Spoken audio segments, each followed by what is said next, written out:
Whatever they told you, do not let me fall asleep.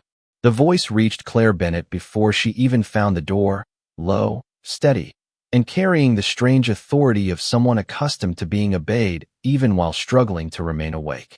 She stopped in the dimly lit northern corridor of the Royal Healing Wing, tightening her grip on the worn leather medical satchel that had belonged to her mother. Rain tapped softly against the tall castle windows while distant thunder rolled across the mountains surrounding Blackwood Palace. It was supposed to be her first night as an Omega healer, a quiet shift spent organizing herbs and learning where supplies were stored.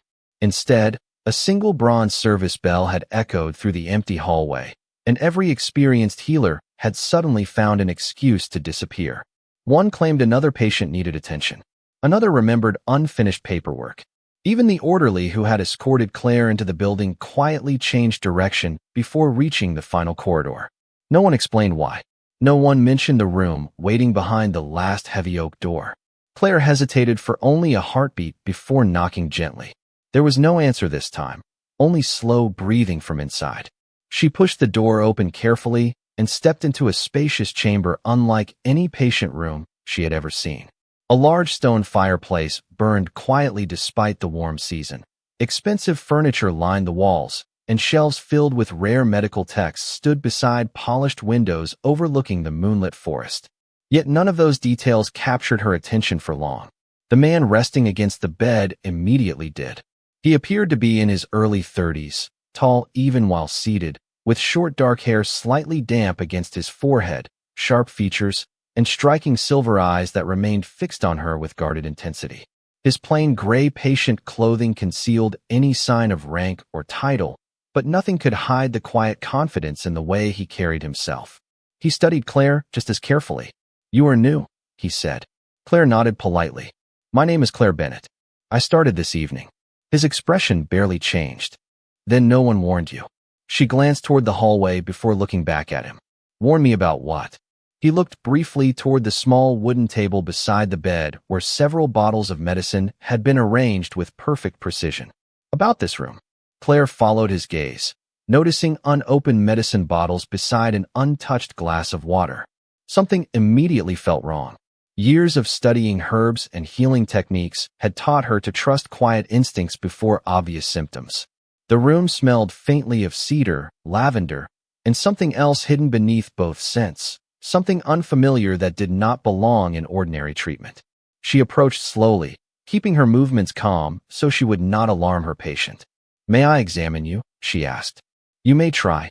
There was no arrogance in his answer, only exhaustion wrapped inside careful restraint. Claire gently reached for his wrist. The instant her fingertips touched his skin, an unexpected warmth traveled through her hand like a current flowing beneath calm water. His pulse remained steady, yet another rhythm existed beneath it, powerful, restless, almost as though something inside him struggled against invisible chains. Claire had never experienced anything similar. She quietly closed her eyes, concentrating on the strange imbalance instead of letting uncertainty distract her. After several silent moments, she released his wrist and looked toward the medicine bottles again. "How long have you been taking these?" she asked softly. "Long enough to stop asking whether they are helping." Claire picked up one bottle and examined the label. The ingredients appeared ordinary, but the scent beneath the cork did not match the written prescription. She frowned slightly. Did the same healer prepare every dose? The man watched her carefully, surprised she had noticed so quickly. Before he could answer, footsteps echoed outside the chamber. His expression changed instantly. Leaning closer, he lowered his voice until it became almost a whisper. "Hide the medicine." Quickly, Claire slipped the medicine bottle into the deep pocket of her apron just as the heavy door opened without warning. An elderly woman with neatly pinned silver hair entered carrying a polished brass lantern, her expression composed but observant. She paused the instant she saw Claire standing beside the patient instead of across the room. Her sharp eyes lingered on the young Omega for several quiet seconds before shifting toward the man resting against the pillows. "Your evening tea has arrived," she said calmly, setting a porcelain tray onto a nearby table without acknowledging Claire's presence. The patient answered with only a slight nod. The woman looked back toward Claire. "You must be the new healer." Claire straightened respectfully. "Yes, ma'am. Claire Bennett." The woman studied her face as though measuring something beyond skill or experience. Then you have already wandered farther than most newcomers. Before Claire could ask what she meant, the woman offered a polite smile that did not quite reach her eyes. The chief healer will expect you in the East Wing before sunrise. She turned and quietly left, closing the door behind her with unusual care. Silence settled over the room once more. Claire exhaled slowly. She knew I was not supposed to be here. The man gave the faintest hint of a smile. She knows almost everything that happens inside these walls. Claire looked toward the hidden medicine bottle inside her apron. Then I should probably return this. No, he replied without hesitation. Keep it. She met his eyes. Because you think it is dangerous? He looked toward the rain streaking across the tall windows before answering. Because if someone notices it missing before morning, they will reveal far more than they intended. Claire remained quiet. During her years studying medicine in a small mountain clinic nearly 200 miles from the capital, her instructors had often reminded students that illnesses rarely appeared alone. Fear, secrets, pride, and silence usually traveled beside them. She slowly removed a small notebook from her satchel and began writing observations instead of conclusions. Elevated fatigue, unusual energy suppression, medication inconsistent with expected herbal profile, unknown scent requiring verification. The patient watched. With quiet curiosity, you write everything down. Claire smiled gently without looking up. Memory changes. Ink does not. He considered that answer longer than she expected. Most healers come here believing they already know what is wrong. Do they? Almost all of them. She closed the notebook. I prefer asking questions before deciding on answers. For the first time since entering the room, she noticed something unusual hanging near the fireplace. It was not a painting or decoration, but an old map of the kingdom covered with small hand-drawn markings. Several villages had been carefully circled in faded ink. One familiar name immediately caught her attention. Ash Hollow, her hometown. Claire stepped closer, surprised. You know this village? The man's expression became unreadable. I know many villages. Hardly anyone outside the mountains has even heard of Ash Hollow. He did not respond immediately. Instead, he asked, Why did you leave? Claire looked toward the fire before answering honestly. Because people there could not afford enough healers, and I wanted to learn more than a small clinic could teach me. I thought coming here would help me save more lives someday. He nodded slowly, as though her answer confirmed something he had already suspected. Outside, the castle bell announced midnight. Claire realized she had remained inside the mysterious room far longer than intended. She gathered her satchel and moved toward the door before pausing. I still do not know your name. The man looked directly into her eyes with calm restraint. For tonight, he said quietly, Ethan is enough. Claire accepted the answer with a polite smile. Then I will see you tomorrow evening, Ethan.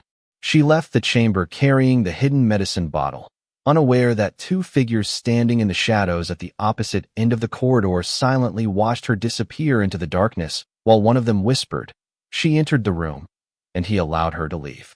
Claire slept for barely 3 hours before the first rays of morning sunlight reached the narrow window of the small room assigned to junior healers. Instead of resting longer, she carefully removed the medicine bottle from her apron pocket and placed it on the wooden desk beneath the light. The label listed common ingredients that every healer recognized, but the faint scent hidden beneath the cork continued to trouble her. She closed her eyes and slowly compared the fragrance with memories from years spent gathering herbs in the forests surrounding Ash Hollow. Lavender, white willow bark, dried mint. Then something else appeared beneath them, subtle enough that most people would never notice. Silver thorn root. Alone, it was harmless in tiny amounts. Combined with certain calming herbs over several weeks, however, it could gradually weaken the body's natural ability to restore its own energy. It would never appear as poison. It would simply convince every healer that the patient needed even more treatment. Claire quietly wrote another page of observations before slipping the bottle back into her satchel. She refused to accuse anyone without proof. Facts mattered more than suspicion. The hospital gradually filled with morning activity as servants rolled supply carts through polished hallways and healers prepared fresh remedies for dozens of patients. Claire spent hours assisting children recovering from winter illnesses, changing clean bandages, organizing herbal supplies, and comforting anxious families visiting loved ones. Everyone she met treated her politely enough, yet she noticed conversations stopping whenever she entered certain rooms. Several senior healers glanced toward her before lowering their voices. Others simply watched without speaking. By early afternoon, she was summoned to the office of Chief Healer Marcus Vale. His office overlooked the palace gardens and reflected decades of influence. Shelves overflowed with expensive medical volumes while awards and royal commendations covered the walls. Marcus himself appeared calm and distinguished, his neatly trimmed gray hair and spotless white robes giving him an air of unquestioned authority.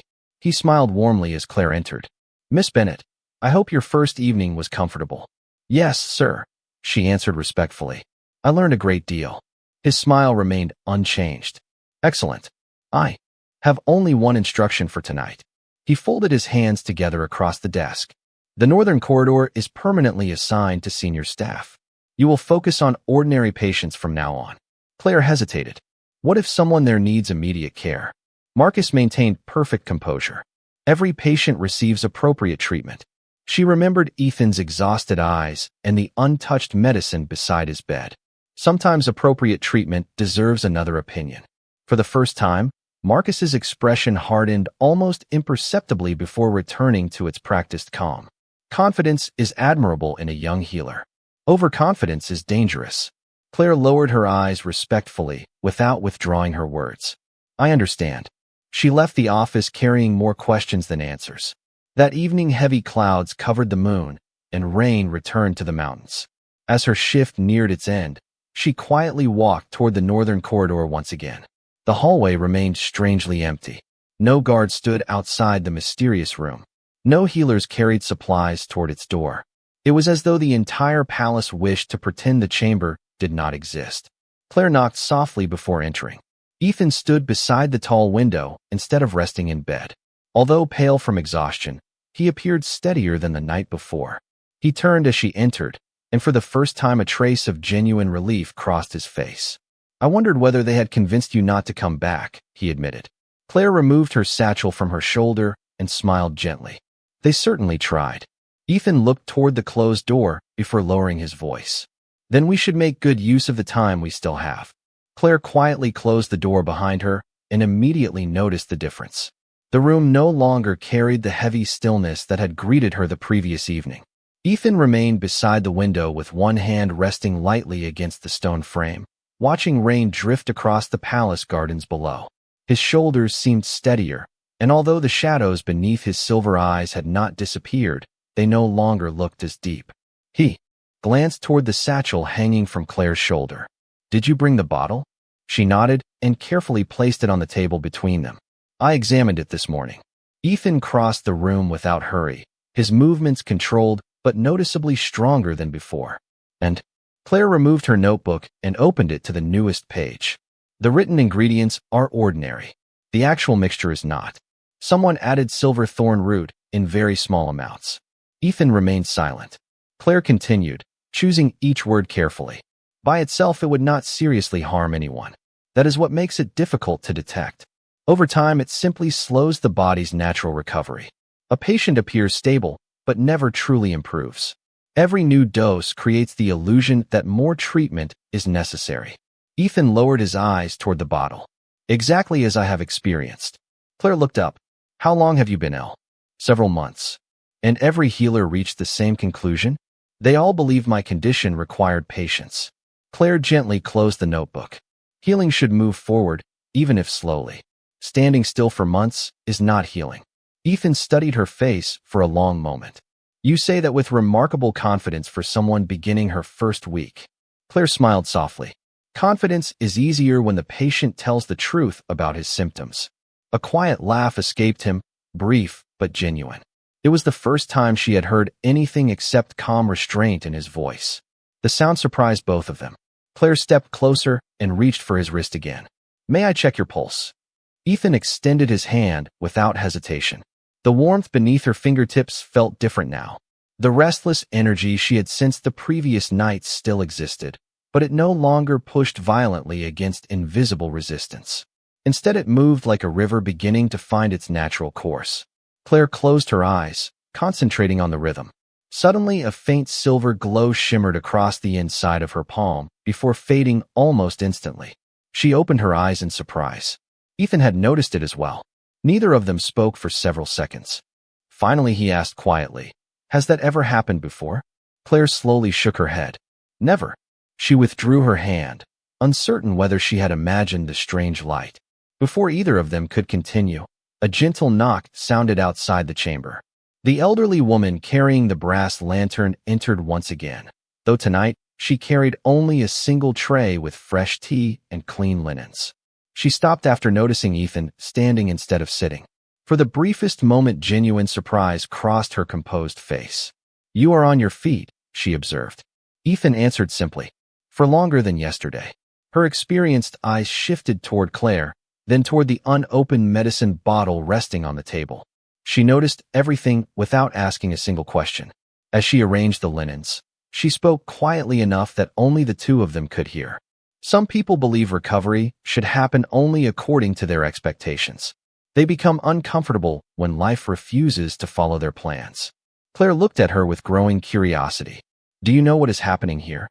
The woman folded the final blanket neatly before meeting Claire's eyes. "I know enough to tell you one thing." Her voice remained calm, but every word carried unusual weight. "Trust what your hands discover more than what powerful people insist must be true." With that, she offered Ethan a respectful nod and left the chamber once more. Silence settled over the room until Ethan looked toward the rain-covered windows. "You came here hoping to save strangers," he said quietly. "You may have walked into something much larger." Claire followed his gaze into the darkening night. Somewhere beyond the palace walls, thunder echoed across the mountains, and for reasons she could not explain, she suddenly felt that the greatest danger inside Blackwood Palace was not illness but the secrets carefully hidden behind polite smiles.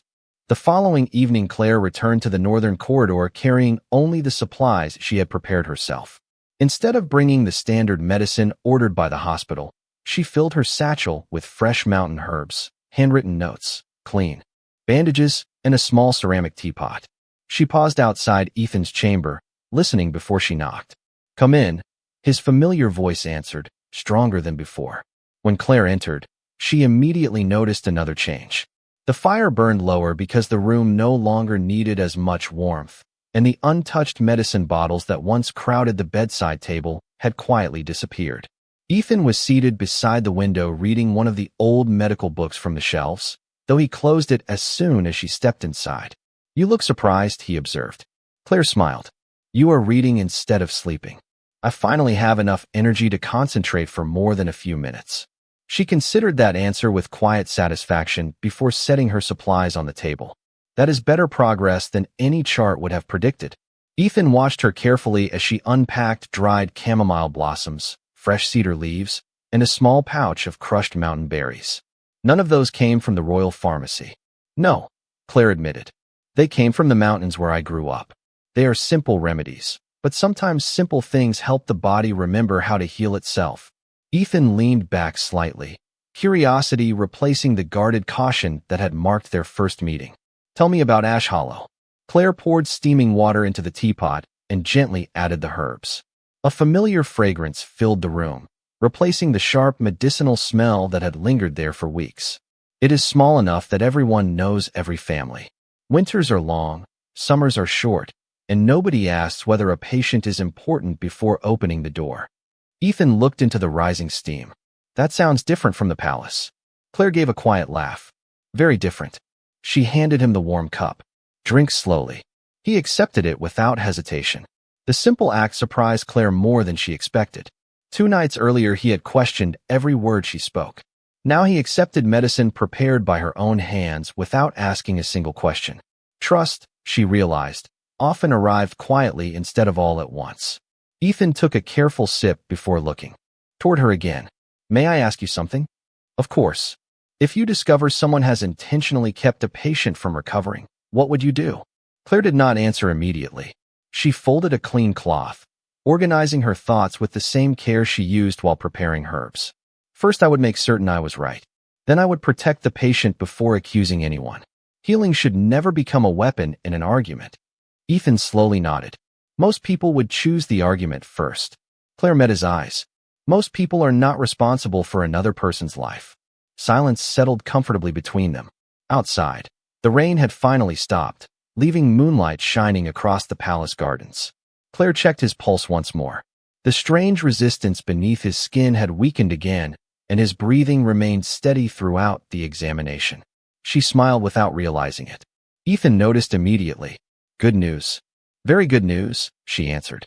"Your body is beginning to trust itself again." Before he could reply, hurried footsteps echoed through the corridor. A young hospital assistant stopped outside the door, breathing heavily after climbing the castle stairs.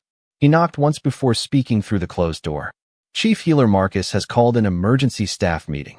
Every healer is required to report immediately." Claire frowned. Emergency meetings were almost unheard of after sunset. She gathered her notebook and stood, but as she reached the door, Ethan quietly spoke her name. She turned back toward him. His expression had become serious once again. "Be careful what you say tonight," he warned.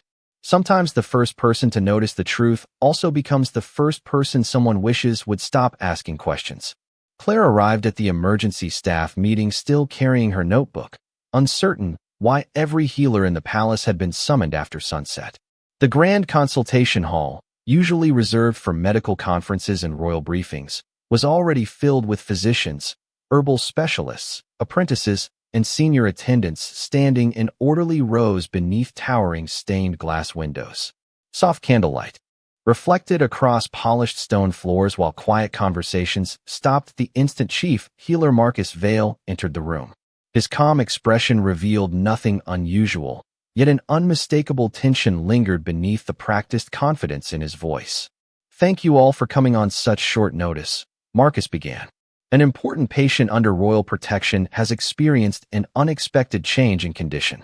Until further notice, no treatment plans are to be altered without my direct approval." Claire felt her heartbeat quicken. Ethan had improved every day since she first entered the northern chamber. Nothing about Marcus's announcement matched what she had personally observed. Marcus continued, "This includes unauthorized herbal preparations, unofficial examinations, and independent medical conclusions." His eyes briefly rested on Claire before moving across the rest of the room.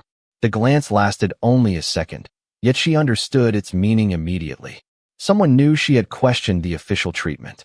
When the meeting concluded, groups of healers quietly dispersed into the corridors, but Claire remained near the back of the hall, reviewing every word Marcus had chosen. He had never claimed the patient was getting worse. He had simply warned everyone against changing the treatment.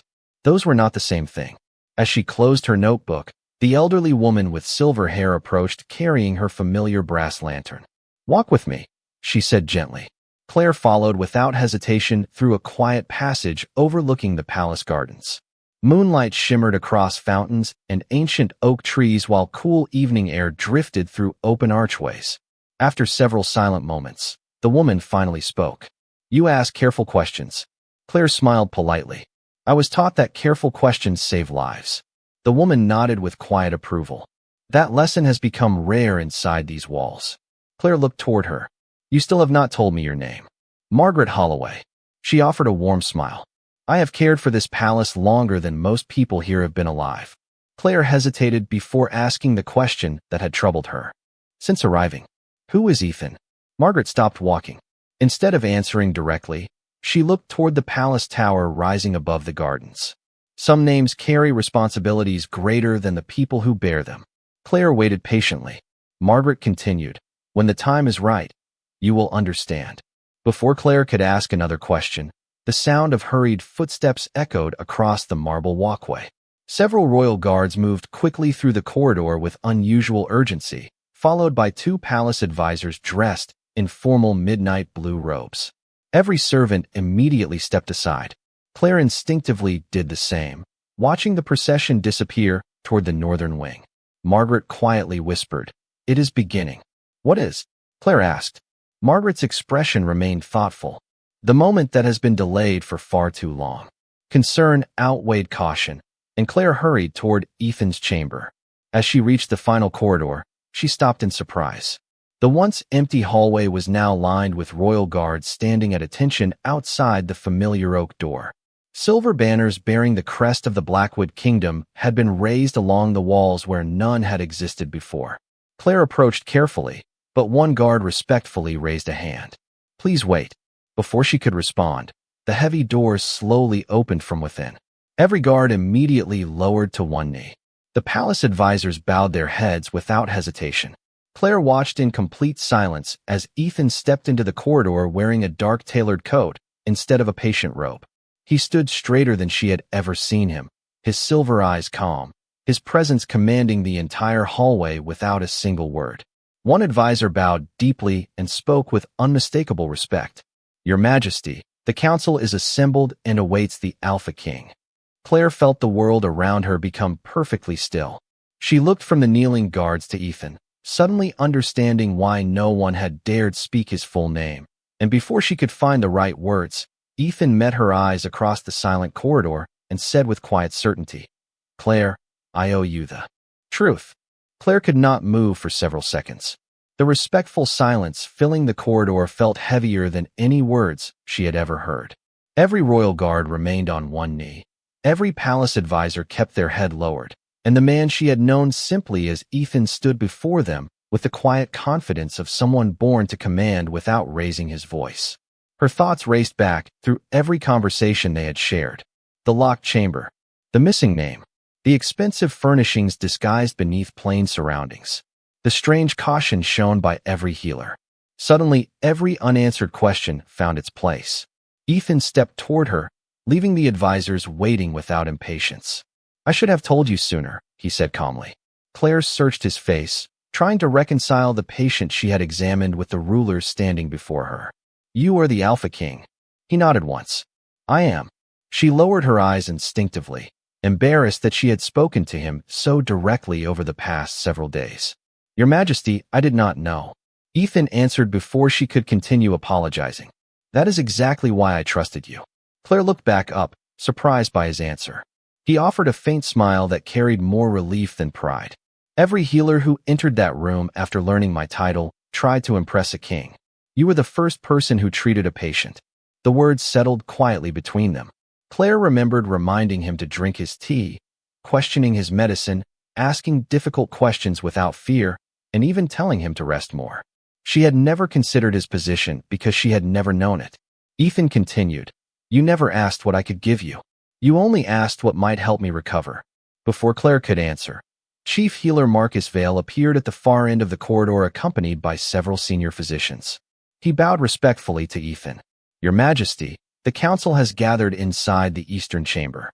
They are prepared to discuss the next stage of your treatment." Ethan remained composed. "There will be a small change in today's discussion." Marcus lifted his eyes slightly. "Your Majesty?" Ethan turned toward Claire. "Miss Bennett will attend the meeting." The hallway became perfectly silent. Several senior healers exchanged uneasy glances, clearly surprised that a junior Omega healer who had arrived only days earlier would be invited into a royal medical council. Marcus maintained his polite expression, although the warmth had disappeared from his eyes. "With respect, Your Majesty, the council consists only of senior medical authorities." Ethan answered without raising his voice. "Then today the council will become larger." No one argued further. Minutes later, Claire entered the Grand Council chamber beside Ethan. Long oak tables stretched across the room beneath crystal chandeliers, and the walls displayed centuries of medical records honoring generations of royal healers. More than 20 physicians rose as Ethan entered. Claire quietly took the only empty seat near the end of the table, aware that many eyes remained fixed upon her. Ethan stood at the head of the chamber. "Before we discuss my condition," he began, "I would like Miss Bennett to explain what she discovered." Claire felt every heartbeat inside her chest, yet her voice remained calm. She carefully removed the medicine bottle from her satchel along with her notebook. Instead of accusing anyone, she explained the herbal composition, the hidden traces of silver thorn root, the gradual suppression of natural recovery, and the improvements she had observed after replacing the treatment with supportive care. Every statement came from documented observations rather than assumptions. Several physicians leaned forward, studying her notes with growing concern. Marcus folded his hands calmly. "An interesting theory," he replied. "But theories are not evidence." Claire gently opened the final page of her notebook. That is why I recorded every examination from the first night until this morning. Ethan looked toward the assembled council before speaking once more. Then let the evidence speak before any opinion does. At that very moment, the great chamber doors opened again, and Margaret Holloway quietly entered carrying a sealed wooden case marked with the official crest of the Royal Apothecary. Her expression calm as she said, "Your Majesty, I believe this belongs in today's discussion." Margaret placed the sealed wooden case on the center of the council table with steady hands, and the room fell silent as every pair of eyes followed the royal crest carved into its polished lid. Ethan gave a single nod. "Please open it." Margaret carefully broke the aged wax seal and lifted the cover, revealing dozens of neatly arranged glass bottles, handwritten pharmacy records, inventory ledgers, and official preparation logs dating back several months. The familiar scent reached Claire even before the first bottle was removed. Silver thorn root. This time there was no mistaking it. Margaret gently laid the documents across the table. Every medicine prepared for His Majesty was recorded by law. Every ingredient required 2 signatures before leaving the Royal Apothecary. Claire stepped closer, comparing the labels from the sealed records with the bottle she had hidden days earlier. "These formulas are different," she said quietly. "The official records do not include silver thorn root." Several senior physicians immediately leaned forward, examining the bottles one by one. One elderly herbal specialist adjusted his spectacles before looking up in surprise. "She is correct. These prescriptions should have promoted natural recovery, not slowed it." Marcus Vale remained remarkably calm despite the growing whispers around the chamber. "Records can be altered," he replied evenly. "Anyone with access to the pharmacy could have exchanged bottles after they were documented." Claire did not argue. Instead, she opened her notebook and turned to the pages containing every examination she had performed. The improvement began less than 24 hours after the medicine was removed. His breathing stabilized. His pulse became stronger. His energy responded naturally without increasing the dosage of any treatment. Those changes are consistent with supportive care, not prolonged suppression. Ethan listened without interruption, allowing the evidence to speak exactly as he had promised. Margaret then removed one final object from the wooden case, a small leather journal worn from years of careful use. "This belonged to the former royal apothecary," she explained. "He kept private notes separate from the official records." Ethan accepted the journal and quietly opened it. Several pages described unusual requests to replace approved medicine after inspections had already been completed. Every altered order carried the same authorization mark. Not Ethan's. Not the council's. The initials belonged to Chief Healer Marcus Vale. The room became perfectly still. Marcus looked toward the journal without losing his composure. "Those notes require explanation." Ethan closed the journal gently. "They certainly do." Marcus drew a slow breath before answering. "Your Majesty, every decision I made was intended to protect the stability of the kingdom. Your recovery could not be rushed without risk." Claire finally spoke, her voice respectful but unwavering. Recovery was never the danger. Preventing recovery was. No one interrupted her. Even the physicians who had questioned her only minutes earlier now studied the documents with growing concern. Ethan rose from his chair and walked the length of the council chamber without assistance. For the first time since Claire had met him, there was no visible weakness in his stride. He stopped beside the tall windows overlooking Blackwood Palace as morning sunlight finally broke through the storm clouds, filling the chamber with warm golden light. He slowly turned back toward the assembled council. "Several days ago, I could barely remain standing for more than a few moments. Today I walked here under my own strength." That improvement began only after Miss Bennet questioned what everyone else accepted without examination. Claire lowered her eyes, uncomfortable with the attention, but Ethan continued. "True healing requires knowledge, honesty, and the courage to ask difficult questions." She demonstrated all three. Many of the senior healers stood and respectfully inclined their heads toward Claire, acknowledging her work not because she was an Omega, but because her evidence had earned their respect. Margaret smiled quietly from across the room, knowing the palace had just witnessed something far more important than a successful treatment. Long-accepted habits had finally been challenged by simple truth. As the council prepared to begin a formal investigation into every altered prescription, Ethan looked toward Claire with calm gratitude. Before another word could be spoken, the faint silver mark that had briefly appeared on Claire's palm returned once more, and this time an identical crescent shimmered for an instant on Ethan's hand, as both of them noticed the ancient symbol glowing beneath the morning light. The formal investigation continued for several weeks, but inside Blackwood Palace the atmosphere had already begun to change. Every prescription was reviewed, every pharmacy record carefully examined, and every patient, regardless of title or position, received a second medical evaluation. Ethan insisted that every conclusion be supported by evidence instead of reputation, and the decision restored confidence throughout the royal healing wing. Claire returned to her ordinary duties the very next morning, refusing special treatment despite the attention surrounding her name. She still carried the same worn leather satchel, still greeted every patient with the same gentle smile, and still believed that the person waiting quietly in the last bed deserved the same care as the one surrounded by important visitors. The senior healers who had once doubted her now frequently asked for her observations before making difficult decisions. They had learned that careful listening often revealed more than confident assumptions. Margaret Holloway watched these changes with quiet satisfaction, knowing the palace had rediscovered a lesson that should never have been forgotten. Several days later, Ethan invited Claire to walk through the royal gardens after the final council meeting had ended. The afternoon sun filled the winding stone paths with warm light, while fountains reflected the clear blue sky, and young wolf pups played beneath blooming trees. There were no royal guards standing close enough to interrupt their conversation, only birds singing from the branches overhead and a peaceful breeze carrying the scent of fresh flowers across the gardens. Ethan stopped beside a quiet reflecting pool and looked toward Claire with the same calm expression she had first seen in the northern chamber, though now his strength had fully returned. "I never thanked you properly," he said. Claire smiled gently. "You already did." He shook his head. "No. I thank you as a king. I would like to thank you as the man whose life you changed." Claire looked down at the water for a moment before answering.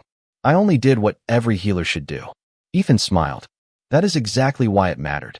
He slowly raised his hand, and as Claire instinctively placed hers beside it, the faint silver crescent appeared once more across both of their palms.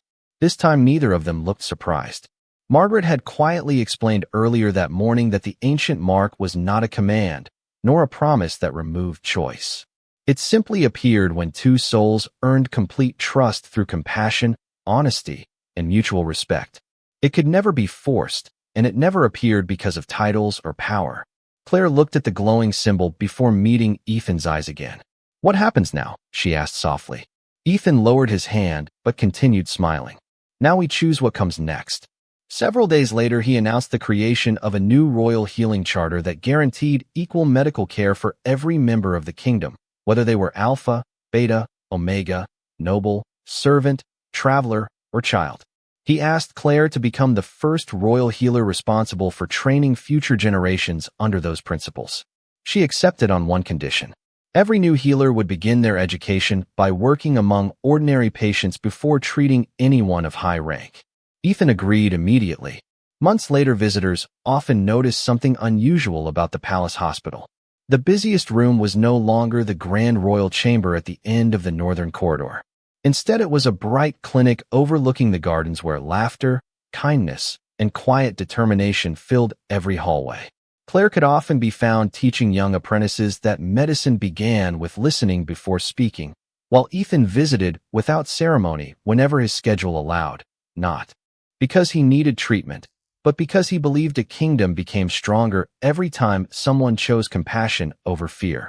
The story of the new Omega healer who unknowingly treated the kingdom's most important patient became part of Blackwood history, not because she healed an Alpha King first, but because she never asked who deserved help before opening the door, and in doing so she reminded an entire kingdom that true strength is always guided by kindness.